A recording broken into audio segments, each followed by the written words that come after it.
Hey guys, good morning. It's Tony. Sorry I haven't posted in a while. It's just work has been crazy, man. I recently actually just got promoted to senior programmer of our department. So it's been super hectic, man, and I haven't been able to make like a ton of videos. I'm gonna start today with just giving you guys a quick update on Doggy.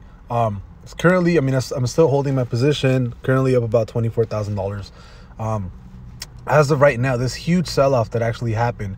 This was the first part was actually the initial part was actually a regular sell-off that I said that we were gonna go back, we were gonna touch that 5 cent mark, possibly 5.5, and we did, right? We did touch that cent mark, and we bounced right off that immediately. And then another sell-off happened because Elon Musk actually tweeted out that a really good time for him to actually keep supporting DogeCoin is if big whales actually sold off their position, because as far as he knows, there's a big concentration of DogeCoin bag holders as far as whales go. They control the market, right? They hold so much DogeCoin that as soon as, let's say, DogeCoin hits 10 cents or 20 cents or 25 or $1, and those big whales sell, if they sell their positions, there would be an insane dump, an insane fallout of DogeCoin. So you can easily see like a 50% dump immediately after somebody sells off with such a big position, right? So Elon Musk actually tweeted, he's like, hey, if all these whales start selling off their position, so regular people like me and you, retail traders, can actually pick it up and actually use it as currency and actually deploy it correctly and diversify it, then Elon Musk can 100% get behind us. More than likely him himself buying a big position in DogeCoin, which is actually really good news. But now we actually have the other side of the spectrum, which involves these big whales in DogeCoin to actually sell off their position.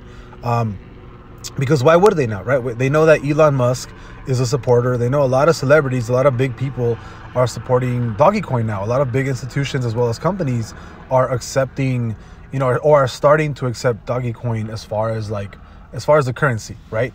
But I think that I think that these big whales need to start selling off their positions slowly, so that other people can actually pick up more DogeCoin, and there's not one or two people holding the biggest positions of DogeCoin, right? Because that's what it seems like it is. It seems like there's a very small circle of people that hold a huge amount of DogeCoin, and once that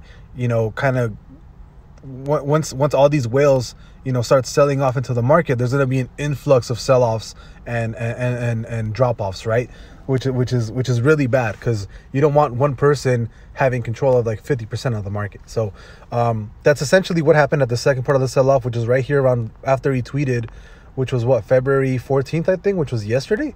So he actually tweeted yesterday, and you guys actually see this other sell-off right here. But other than that, we're still holding pretty strong. I mean, the fact that we've been holding in the range of previous all-time highs to like the 8-cent level, 7-cent level is pretty astonishing, to be honest. The fact that it's this high and it's still trading sideways.